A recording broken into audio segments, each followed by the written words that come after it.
சிப்காட் தொழிற்பேட்டைக்காக விளை நிலங்களை எடுக்க தடை விதிக்கப்படும் என பாமக வேளாண் நிழல் நிதிநிலை அறிக்கையில் உறுதியளிக்கப்பட்டுள்ளது. தமிழ்நாட்டின் சாகுபடி பரப்பு அடுத்த 5 ஆண்டுகளில் 40 லட்சம் ஏக்கர் அதிகரிக்கப்படும் என்றும் பாமக தெரிவித்துள்ளது. தமிழக அரசுக்கு ஆலோசனைகள் தெரிவிக்கும் வகையில் ஒவ்வொரு ஆண்டும் நிழல் நிதி அறிக்கையையும் வேளாண் நிழல் நிதிநிலை அறிக்கையையும் பாமக வெளியிட்டு வருகிறது.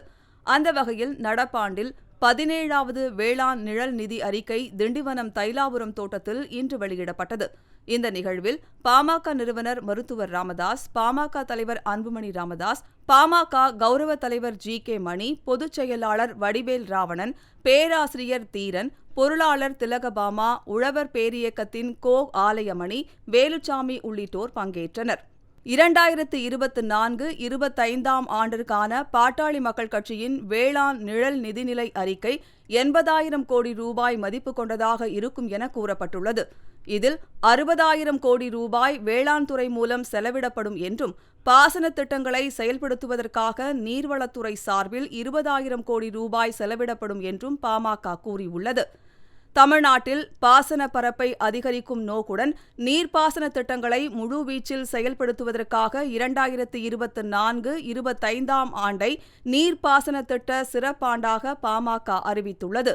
நிலுவையில் உள்ள அனைத்து நீர்ப்பாசன திட்டங்களும் 10 ஆண்டுகளில் முடிக்கப்படும் என்றும், தமிழ்நாட்டின் சாகுபடி பரப்பு 5 ஆண்டுகளில் 40 லட்சம் ஏக்கர் அதிகரிக்கப்படும் என்றும் உறுதியளிக்கப்பட்டுள்ளது. ஏரிகளை மீட்டெடுக்க ஏரிகள் மேலாண்மை வாரியம் என்ற அமைப்பு உருவாக்கப்படும்.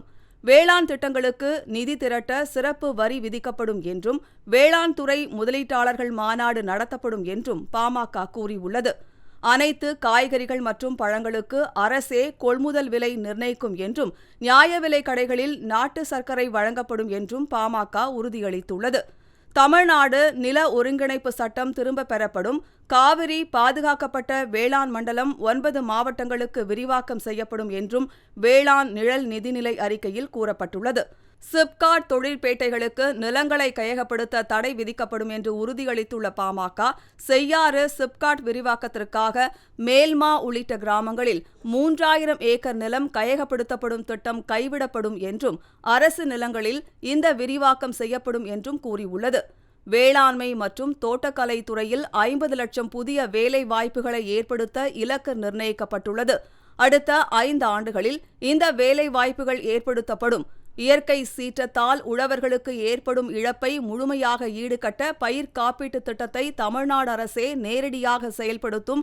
வேளாண் துறை வளர்ச்சிக்கான திட்டங்களை செயல்படுத்துவதற்கு வசதியாக மொத்தம் 80 தலைப்புகளில் 262 யோசனைகளை தமிழக அரசுக்கு பாமக தெரிவித்துள்ளது. இவற்றை பாமகவின் திட்டங்களாக கருதாமல் வேளாண் பெருமக்களின் கோரிக்கையாக கருதி இவற்றில் அரசுக்கு சாத்தியமானவற்றை மார்ச் மாதத்தில் தாக்கல் செய்யப்படவுள்ள தமிழக அரசின் 3வது வேளாண் நிதிநிலை அறிக்கையில் சேர்க்க வேண்டும் என பாமக வேண்டுகோள் விடுத்துள்ளது.